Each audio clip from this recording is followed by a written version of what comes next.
Election commission تو اس وقت پابندی لگا سکتا ہے جب وہ شیڈول دے گا، شیڈول کے ساتھ ایک ضابطۂ اخلاق دے گا کہ آپ تقرریاں نہیں کر سکتے، آپ ترقیاتی اسکیمیں نہیں دے سکتے. اب جب کہ ابھی تک اناؤنس نہیں ہوا شیڈول، اس سے پہلے تمام ایم ایل ایز کو برابری کی بنا پہ فنڈز دے رہی ہے گورنمنٹ. وہ تو اپوزیشن کے ایم ایل ایز کو بھی فنڈز مل رہے ہیں. تقرریاں اب ان کی چٹیں آ رہی ہیں، ہر حلقے میں جو ایم ایل اے ہے وہ اپنی مرضی سے بندے لگا رہا ہے. یہ حکومت کا اور ان کی کوئی جوائنٹ وینچر ہے، میچ فکسنگ ہے، یا یہ کیا ہے؟ اس کو ذرا ڈیفائن کیجیے. یہ وہ سوال ہے کہ جو سوال میں ابتدا سے سوچ رہا تھا کہ بنیادی طور پہ آپ دیکھیں کہ آزاد کشمیر کے وسائل کو اپوزیشن اور حکومت کے لوگ برابر جو ہے نا وہ خرچ کر رہے ہیں. سارا کچھ جو انوار الحق کی حکومت تھی اس میں جو لوگ وزیر مشیر تھے، کیونکہ وہاں تو سارے وزیر مشیر ہی تھے اور تو کوئی بندہ تھا نہیں، ایک بندے کی بھی گاڑی آج تک واپس نہیں ہوئی.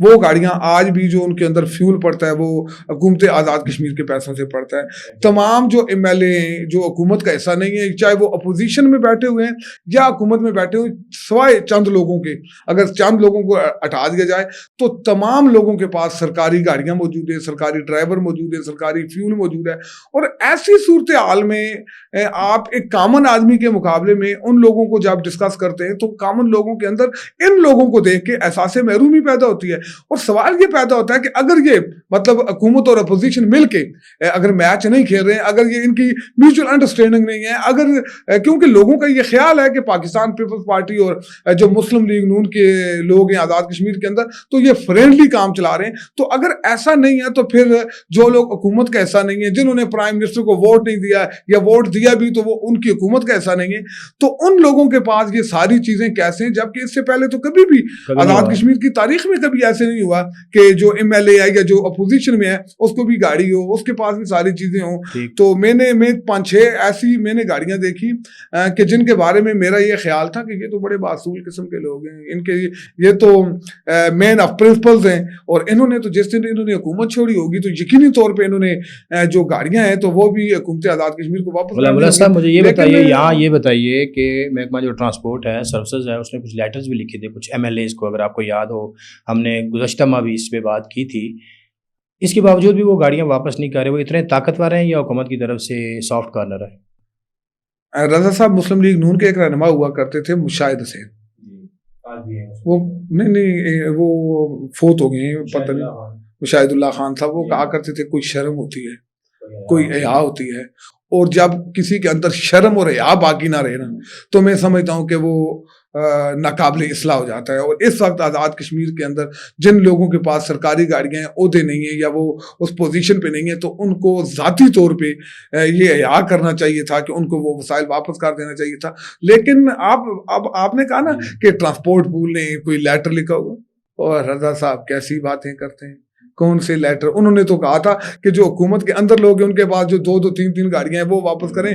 وہ تو وہ دور کی بات ہے. آپ تو انوار الحق کے دور کے وزیروں مشیروں سے اپنی گاڑیاں نہیں چھڑا سکے ہیں، اور یہ ساری گیم مل کے ہو رہی ہے. اور رضا صاحب ایک بات، 100 اختلاف کے باوجود انوار الحق کی حکومت نے جو 2 سال جن وسائل کو بچا کے رکھا، ریاست کے ایسٹ کو بچا کے رکھا، ریاست کی چیزوں کو بچا کے رکھا، اور آج ان جو 2 سال سے بچے ہوئے وسائل تھے ان کو ریوڑیوں کی طرح جو فیصل ممتاز راٹھور صاحب کی جو حکومت ہے اس نے بانٹ دیا، اور ریاست کو اس وقت کچرا انہوں نے بنا دیا.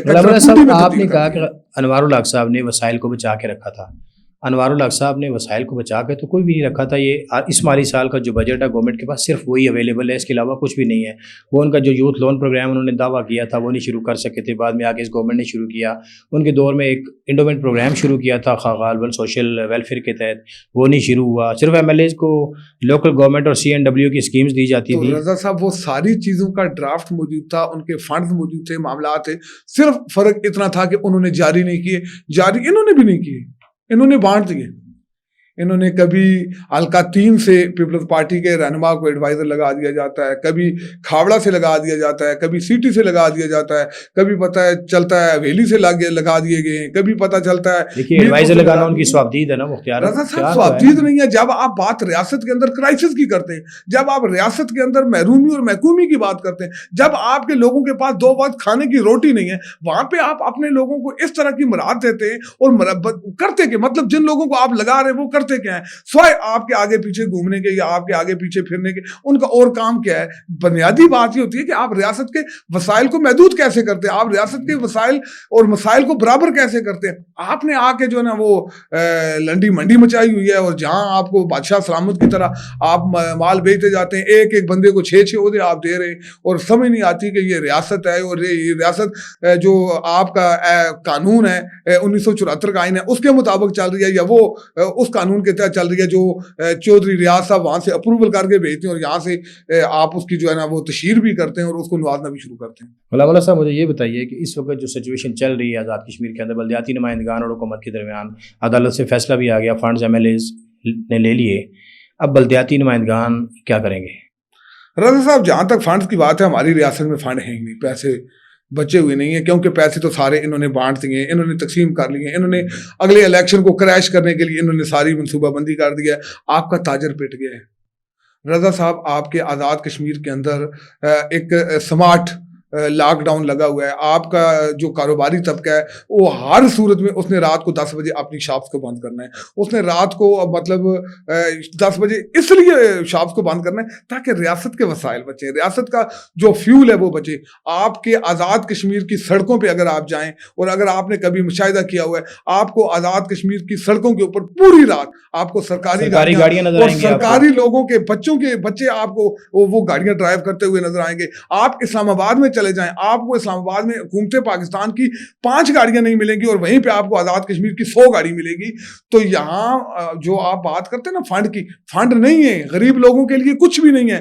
اس ریاست کے اندر جو ایک آپ کا غریب اور کمزور طبقہ ہے اس کے لیے کچھ بھی نہیں ہے. اگر اس ریاست کے اندر کچھ ہے تو وہ ان لوگوں کے لیے ہے کہ جو حکومت میں بیٹھے ہوئے ہیں, جن کے چاچے مامے تائے ماسڑے پھپھڑے جو ہے وہ کسی اعلیٰ عہدے پہ لگے ہوئے ہیں, یا اگر وہ لگے ہوئے نہیں ہیں تو وہ اتنے باثر ہیں کہ وہ حکومت سے وہ ساری چیزیں لے سکتے ہیں. آج تو لوگ ٹرپ کرنے جاتے ہیں نا رضا صاحب, میرے پاس کئی ایسی انفارمیشن ہیں, تو وہ اپنے دوست احباب جو حکومتی سیٹ اپ میں موجود ہیں ان سے سرکاری گاڑیاں لے کے جاتے ہیں. تو سبز نمبر پلیٹ والی گاڑی بھی ہے مفت میں, اس میں جو فیول ہے وہ بھی پڑا ہوا ہے, اور وہ اپنا ٹرپ بھی مکمل کر کے آ جاتے ہیں. تو وہ بھی خوش, یہ بھی خوش, جاتا ان کا بھی کچھ نہیں ہے, بنتا ان کا بھی کچھ نہیں ہے. تو ریاست کے وسائل کو بڑی بے دردی کے ساتھ لوٹا جا رہا ہے, اور آپ کا جو تاجر طبقہ ہے رضا صاحب وہ بالکل پس کے رہ گیا. میں ذاتی طور پہ سمجھتا ہوں اگر حکومت کے لوگ کفایت شعاری کرتے اور حکومت کے لوگ اپنے آپ کو محدود کرتے تو پھر تو یہ لاک ڈاؤن ہونا چاہیے تھا, پھر تو یہ رات کو 10 بجے دکانیں بند ہونی چاہیے تھی. لیکن اگر آپ کے پروگرامز جو ہیں آج بھی پیل کنٹیننٹل ہوٹل میں ہو رہے ہیں, آپ کے جو حکومتی آپ نے اتنے بڑے بڑے ہالز بنائے ہوئے ہیں, اتنے بڑی بڑی بلڈنگز بنائی ہوئی ہیں, ان کے بجائے آپ کے پروگرام جو ہے وہ ہوٹلوں میں ہو رہے ہیں, آپ کی گاڑیاں جو ہے وہ سڑکوں پہ ہیں, اور عوام کو آپ نے مصیبت لگائی ہوئی ہے. 10 بجے کے بعد آپ گھر سے باہر نہیں نکل سکتے. بالکل اگر عوام کو کے لیے کہ آپ نے مطلب قانون بنایا ہے تو اپنے لیے بھی کوئی تھوڑی سی چیزوں کو سیٹل ڈاؤن کر لیں. اور حکومت کا مطلب یہ نہیں ہوتا کہ آپ لوٹ مار کر کے چلے جائیں. اور اگر یہ فیصل ممتاز راٹھور صاحب کی بھی بات کروں, ان کے جو والد صاحب ہیں ان کا ایک نام تھا ریاست کے اندر, اور ان کے والد صاحب کی وجہ سے لوگ ان سے کچھ اور چیزیں ایکسپیکٹ کر رہے تھے. لیکن بدقسمتی کے ساتھ ہمارے وزیر اعظم صاحب پتہ نہیں ان کے کون سے ایڈوائزر ہیں. ہاں ایک بدقسمتی اس ریاست کی ضرور ہے کہ اس ریاست کے اندر بیٹھے ہوئے لوگ فیصلے کرنے کے اہل نہیں ہیں. اگر آپ نے میں بتاتا ہوں, اگر آپ پیپلز پارٹی کی بات کریں تو آپ کو لگتا ہے کہ فیصل ممتاز راٹھور فیصلے کر, آپ کو لگتا ہے چودھری یاسین فیصلے کر رہا ہے, آپ کو لگتا ہے لطیف فیصلے کر رہا ہے, آپ کو لگتا ہے سردار یعقوب فیصلے کر رہے ہیں, نہیں مطلب آپ کو لگتا ہے یہ فیصلے کرتے ہیں. آپ کے فیصلے زرداری ہاؤس میں ہوتے ہیں, آپ کے فیصلے فریال تالپور صاحبہ کرتی ہیں, آپ کے فیصلے چودھری ریاض صاحب کرتے ہیں. چودھری ریاض کا جو آزاد کشمیر میں پروٹوکول ہے وہ آپ کے پرائم منسٹر میں کریں گے. اور اگر اسی طرح آپ مسلم لیگ نون میں چلے جائیں تو آپ کے فیصلے رانا ثناء اللہ صاحب کرتے ہیں, آپ کے فیصلے امیر مقام صاحب کرتے ہیں, آپ کے فیصلے طارق فضل چودھری صاحب کرتے ہیں. اور میں نے ایک پروگرام میں کہا بھی تھا کہ آپ کے جو آزاد کشمیر کے جو لیڈر ہیں, جو سیاستدان ہیں, جن کو ہم پتہ نہیں, ہم جب گھروں میں بیٹھتے ہیں یا جب ریاست میں ہوتے ہیں تو ہم ان کو کتنا بڑا طوفان سمجھتے ہیں, ان کی کس طرح ان کو بلا کے ان کی تذلیل بھی کی جاتی ہے, اور کس طرح سے ان کو جو ہے نا ڈیل کیا جاتا ہے. کس ریاست مطلب کن لیڈروں کی بات کرتے ہیں, کن سیاستدانوں کی بات کرتے ہیں. ہمارے اوپر مسلط وہ لوگ ہیں کہ جو لوگ خود مطلب ایک آدمی ہے جو آزاد کشمیر کا اس وقت جو ہے نا ان ساؤنڈ کنگ ہے,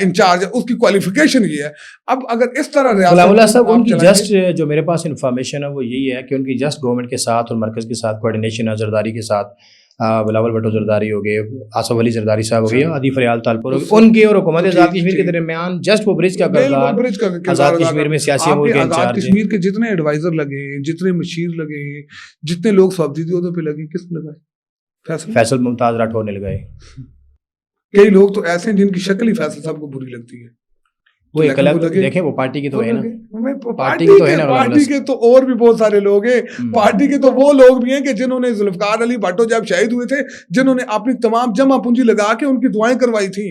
پیپلز پارٹی میں تو وہ لوگ بھی ہیں. پیپلز پارٹی میں تو وہ لوگ بھی موجود ہیں جو ذوالفقار علی بھٹو کے دور میں پیپلز پارٹی میں شامل ہوئے, آج قبر میں جانے کے لیے تیار ہیں, لیکن پاکستان پیپلز پارٹی کا پرچم انہوں نے نہیں چھوڑا.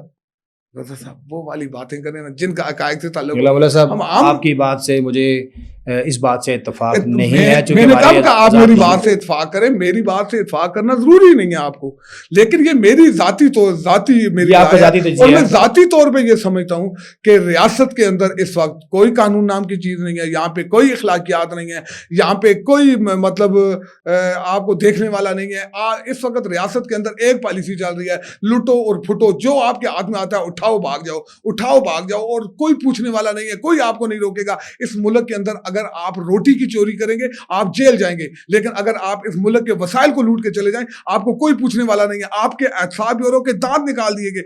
آپ کی ریاست کے اندر کسی پولیٹیشین کو آپ پکڑ نہیں سکتے جب تک وہ 6 کروڑ روپے سے زائد کی کرپشن نہیں کرے گا. آپ کا احتساب کا ایکٹ بنا دیا گیا. آپ کیسے باتیں کرتے ہیں, کون پوچھے گا؟ ان کو اجازت دے دی گئی کہ تھوڑا تھوڑا کر کے. میں وہی کہتا ہوں, جب آپ 6 کروڑ, میں اور آپ جیسا بندہ تو تصور بھی نہیں کر سکتا کہ کبھی ہماری زندگی میں 6 کروڑ روپے بھی آئیں گے. تو ان کے لیے یہ ہے کہ 6 کروڑ کے بعد سوچا جائے گا, 6 کروڑ کے بعد دیکھا جائے گا. جب دیکھا جائے گا کون دیکھے گا. وہ ایک شعر ہے نا, کون جیتا ہے تیری زلف کے ساروں نے تک. رضا صاحب حکمرانوں نے نکالے, اشرافیہ نے نکالے, ایوانوں میں بیٹھے ہوئے لوگوں نے نکالے, ان لیجسلیٹرز نے نکالے جن کو ہم نے اس لیے اسمبلیوں کے اندر بھیجا تھا کہ وہ جا کے قانون سازی کریں اور ہمارے بچوں کے بارے میں سوچیں, ہماری خواتین کے بارے میں سوچیں, ہماری تعلیم کے بارے میں سوچیں, ہماری صحت کے بارے میں سوچیں, ہمارے مسائل کے بارے میں سوچیں, ہمارے پانی کے بارے میں سوچیں. آپ کے آزاد کشمیر کے اندر جو لوگ پانی استعمال 70% بیماریوں کی وجہ آپ کا پانی ہے, اور آپ کے بچوں کو صاف پانی میسر نہیں ہے. آپ کے جو مطلب غریب لوگ ہیں وہ اپنے بچوں کو تعلیم نہیں دلا سکتے ہیں. اگر یہ ساری چیزیں چل رہی ہیں تو پھر میں یہ نہیں کہتا کہ یہ کسی ایک پولیٹیکل پارٹی کا فیلئر ہے, میں یہ نہیں کہتا یہ کسی ایک پرائم منسٹر کا فیلئر ہے, میں یہ نہیں کہتا کہ یہ کسی ایک لیجسلیٹر کا فیلئر ہے. یہ اس لیجسلیٹو اسمبلی میں بیٹھا ہوا جو بھی لیجسلیٹر ہے, جو بھی حکمران ہے, چاہے وہ سابقہ ہے, وہ آج ہے یا وہ آمدہ ہے, سب اس گناہ میں برابر کے شریک ہیں. ان کو جن کو عوام کا سوچنا چاہیے تھا انہوں نے اپنے خاندانوں کا سوچا, جن کو عوام کا سوچنا چاہیے تھا انہوں نے اپنے بیوی بچوں کا سوچا, جنہوں نے عوام کا سوچنا تھا انہوں نے اپنی ذات کا سوچا, اپنے خاندانوں کا سوچا. اب اگر انہوں نے یہی سوچنا ہے تو پھر اس عوام کا کون سوچے گا, اس غریب کے بچے کا کون سوچے گا, اس حاری کے بچے کا کون سوچے گا, اس مظلوم کا کون سوچے گا, اس محکوم کا کون سوچے گا جو ایک پہاڑ پہ بیٹھا ہوا ہے آپ کا منتظر ہے. وہ سوچتا ہے کہ حکومت میرے لیے کچھ کرے گی, حکومت کچھ بھی نہیں کرے گی. 77 سالوں میں ان لوگوں نے کچھ بھی نہیں کیا, اس کے آگے بھی کچھ نہیں ہونے والا. یہ سب کچھ رضا صاحب بدل سکتا ہے اگر لوگ اپنے آپ کو بدلیں اور اپنے لیے ان حاکموں کا انتخاب کریں کہ جن کو ان کا درد ہو, جن کے بارے میں جو ان کے بارے میں اچھا سوچتے ہوں, جو ان کے بچوں کے بارے میں اچھا سوچتے ہوں, جو ان میں سے ہوں جن کی گاڑیوں کے دور میں وہ غائب نہ ہوتے. غلام اللہ صاحب آپ کا بہت بہت شکریہ. ناظرین, یہ تھے غلام اللہ عوان جو آزاد کشمیر کے اندر جو ہیومن رائٹس وائلیشنز ہو رہی ہیں, عوام کے حقوق پامال کیے جا رہے ہیں. اسی طرح مسلم لیگ نون آزاد کشمیر کے سربراہ شاہ غلام قادر صاحب نے الیکشن کمیشن کے اندر جن چیزوں کی نشاندہی کی اس پر بات کر رہے تھے. آئندہ پوڈ کاسٹ تک دیجیے اجازت. اللہ نگہبان.